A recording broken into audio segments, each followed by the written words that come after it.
We're going to be discussing a very pertinent subject today. And before we get started, let's just try and see if we can focus on these questions. How much of your day do you spend thinking about making, growing, or spending money? How high a precedence does money have in your life and your future plans? How much esteem do you give to money and its importance in your functioning? When you consider the top 3 things needed for your survival, is money one of these things? Where does money stand in your goals and your priorities?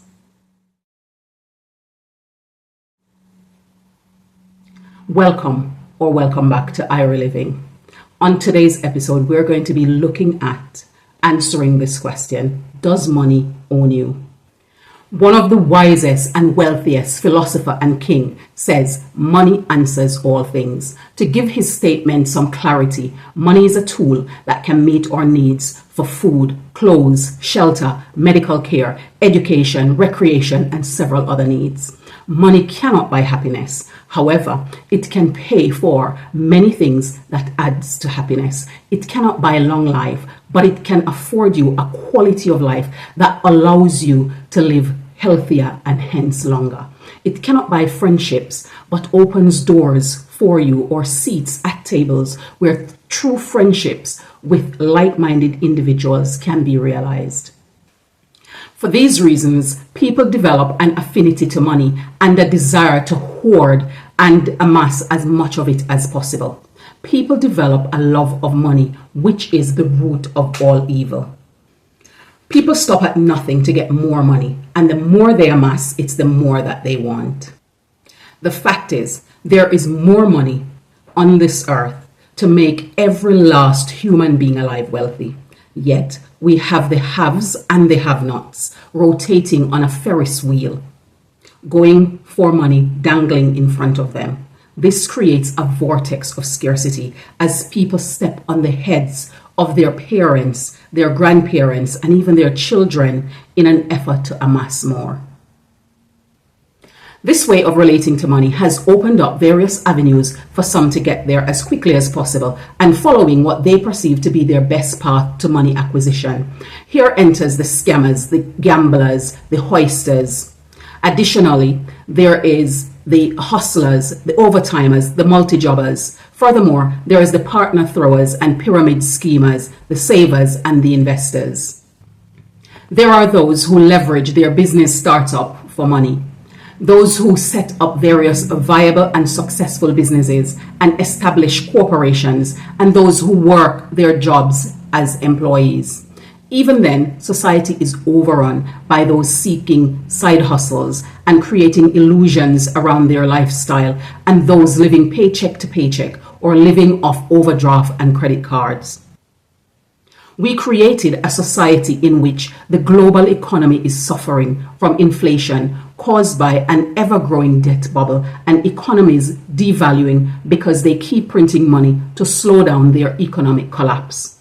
So many people live to work and earn that they have little to no time to do anything else. A major part of society have given themselves over to Mammon, the god of money, without even realizing it. Others are fully conscious that they have and are too delighted to have escaped poverty and to socialize with the rich and famous that they are willing to sign themselves over to Mammon. Some start to perform in ways that looks clearly uneasy. Others have collaborated with people that makes them uncomfortable, and others endure the cult and lavish events with a planned exit date that for some tragically end in ways they haven't expected. All these things are avoidable if we acknowledge 3 key things about money. 1. Money is a tool that we use to acquire resources, comforts, and luxury. However, if we look at money from a position of scarcity, we will see money as more valuable and relevant than it really is to our existence and become its slave. The reality is that the most important and valuable things in life don't need money. They need time, attention, and commitment to grow, thrive, and flourish. 2. Money is harnessed by intentional and strategic investment and alliances. Finding out the right services based on our talents and skill sets that we can provide to the world. This way, we add value to lives whilst earning and growing wealth.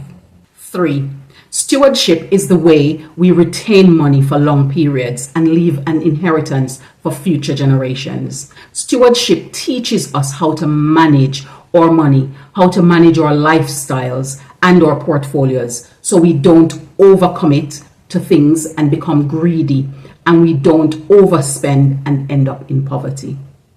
In conclusion, when we work from these 3 bases, we become more financially literate and are better able to make sound financial decisions. When people are more financially conscious, the less need there is for them to idolize money, to feel pressured to sign contracts that doesn't favor them, and hopefully less people selling their lives and souls to the highest bidder.